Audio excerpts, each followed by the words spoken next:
Hello everyone, welcome back to my channel. তো আজকের mini ব্লগটা আমার লাইফের সবথেকে কঠিন পরিস্থিতির মধ্যে একটা পরিস্থিতি হতে চলেছে।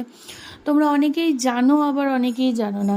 আর প্রচুর কোয়ারিজ এসেছে, প্রচুর জিজ্ঞাসা এসেছে, প্রচুর মানুষের ভালোবাসাও পেয়েছি, প্রচুর মানুষ জিজ্ঞাসা করেছি কি হয়েছে না হয়েছে। তো চলো আজকে এই মিনি ব্লগটার প্রত্যেকটা পার্ট করে আমি তোমাদেরকে সমস্তটা আমি শেয়ার করব, আমার সাথে কী কী ঘটেছে না ঘটেছে বা কী কী আমাদের সাথে হয়েছে।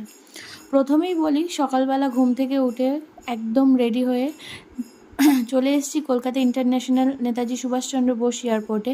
এখানে এসে সমস্ত লাগেজ দিয়ে চেক ইন করে নিলাম। আমাদের ফ্লাইট ছিল সকাল 9:30টায়।